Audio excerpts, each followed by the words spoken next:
Happy 2023, everybody. You know what this video is going to be about because you probably watched about 100 of them, but let's talk about goals. New Year's and goals or resolutions they go together. It's a new year, it's a new us, new goals.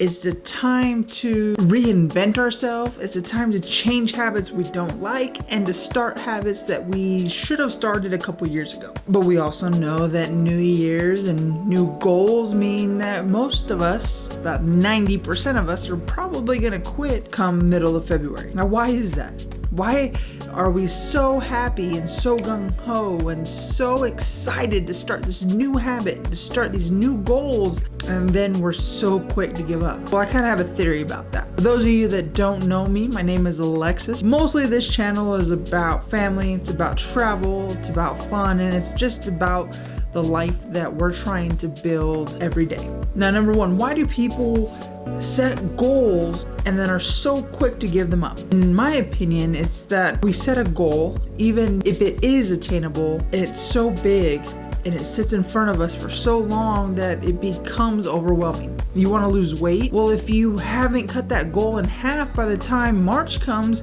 you feel like a failure. You want to be debt-free?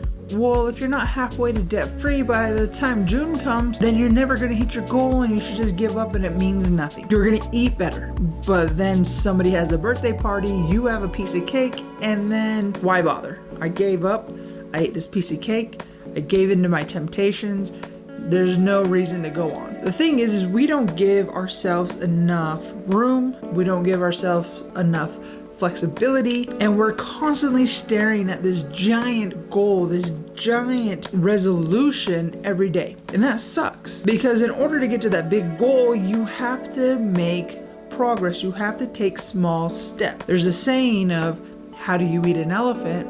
One bite at a time. But yet when we set resolutions and we set goals, we're basically putting an elephant in front of us and we're trying to devour it without worrying about that one bite, because that one bite is meaningless. It doesn't do anything. We have a whole elephant to eat and I'm only taking one bite. That doesn't make sense. I need to eat this thing. I need to get it off my plate. I need to go. Different approach this year, and maybe it will work for you. I think it would, but this is what I'm gonna do this year with my goals, is I'm gonna focus on that single bite. I'm gonna break down my goals from a 10-year, a 5-year, a 1-year, and I'm gonna break it down so it's something that I can control either on a daily basis, a weekly basis, or a monthly basis. And by setting these tiny bites or these tiny goals, it will domino effect into my overall goal. By doing these little things, it's gonna add up to be the main thing. For example, one of my goals that I have this year is to lose 50 pounds. Now, if I'm sitting here wondering how I'm gonna lose 50 pounds, I need to go hard, I need to restrict myself,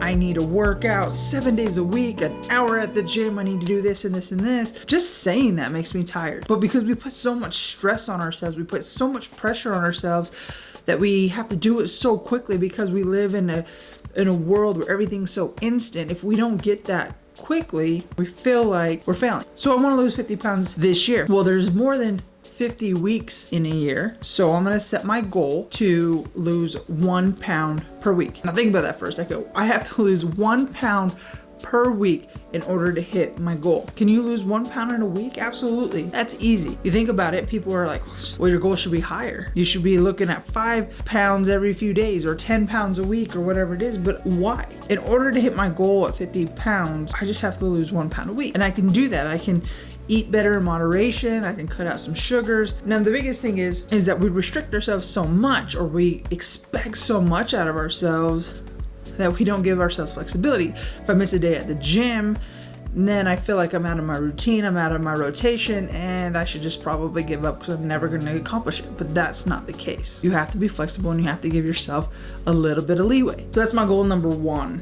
I'm just going to go for 50 pounds this year. Now, goals and resolutions don't always have to be within a year's time. I have big goals that are 5-10-year goals that we could break down into a year, that we could break down into a month. So another goal that I have is I would like to quit my W-2 job. Now, is that gonna happen this year? No, that's probably more of a 5-year goal, but what can I do in this year that can set me up within that 5 years to be able to accomplish this? I think in order for me to quit my W-2 job and be comfortable quitting my W-2 job, I have to have 6 months of savings expenses. In order to quit my W-2 job, I need 6 months of expenses saved up, so that when I decide to quit my job and I decide to leave, if I'm not bringing in any money 6 months, we have that set aside that we can pay our bills easily, that we're not stressing. Preferably, I would love to be doing something creative like YouTube or photography or social media. I also am a real estate agent, and I've started to make moves that could help me grow that business as well. So if that's something that takes off, then that's something that I 100% would be into as well. But in order for me to quit comfortably and to feel good about it, I need 6 months of expenses saved. Now, there are people that say maybe a year, you need a year saved, or you need this, or whatever it is. To me, I think I would be comfortable enough with the 6 months. So in this year, I'm gonna start pushing towards saving that money up. The small bite that I could take right now, because saving 6 months of expenses is a big goal in itself, the small step I could take right now is old school money envelopes. So we decided that we are going to pull cash from our check, and we are going to stuff a couple of envelopes in different categories that we use. For example, on those envelopes, we have groceries, we have date night, we have Shaylee's fun money, we have Lex's fun money, we have dogs, we have the boys. Whatever category that we usually spend in, we have an envelope for. Every paycheck, we just put a little bit of money in each envelope.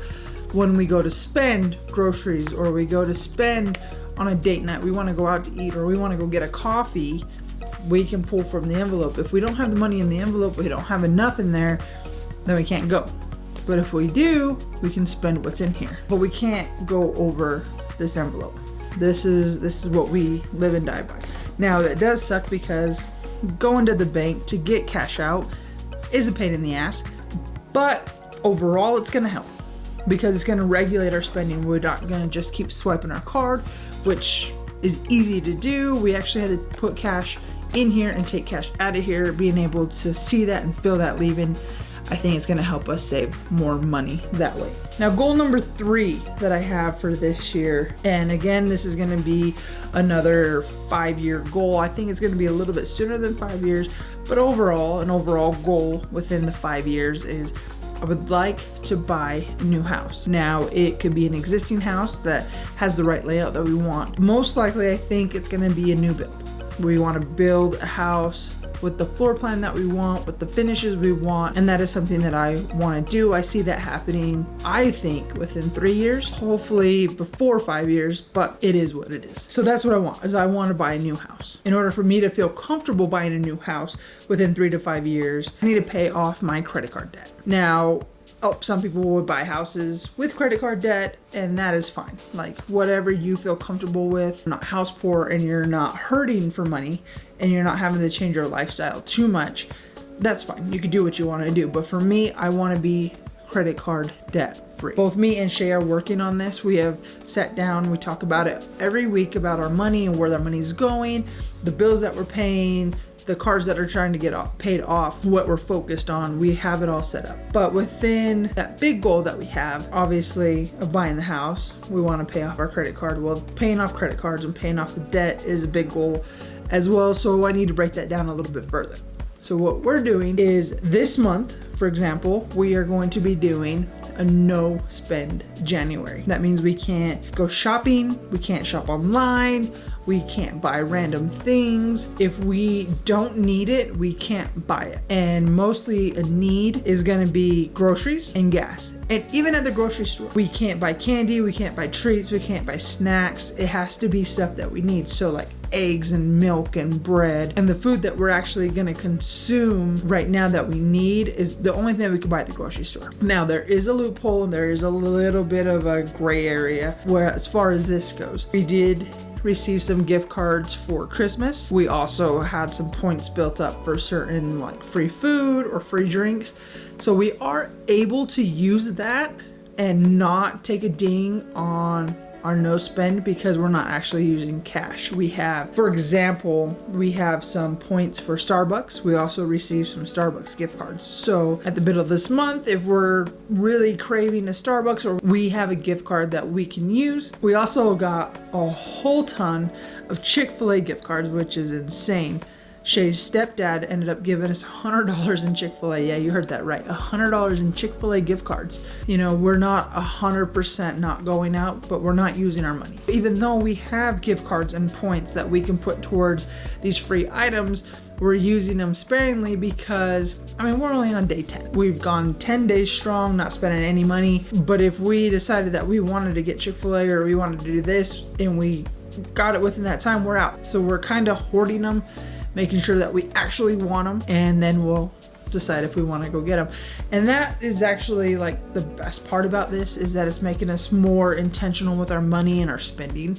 Like, do we really need that? Can we live without it, kind of thing, which a lot of times we never ask ourselves. So that's amazing. Now that's just 3 goals. I want to lose weight, I want to buy a house, and I want to quit my job. Obviously, these are not the only goals that I have. I have probably 1 million goals. I write them down all day long, the things that I want, places I want to go, things I want to do. But these are the 3 that I'm really focusing on right now. One of the things that we have to realize is that we have to give ourselves some flexibility, and we have to give ourselves a little bit of forgiveness when we're looking at setting resolutions or goals. Don't be so inflexible in your goal. If you're unable to work out in the morning, don't feel like you're defeated. Go work out at night or go for a walk. As long as you're getting a little bit of exercise in, it's a win in my book, honestly. You know, even if you have to save $1 in your envelope, it's a win. Don't get so caught up in trying to get to the big picture. Do the little things, and that's gonna make all the difference.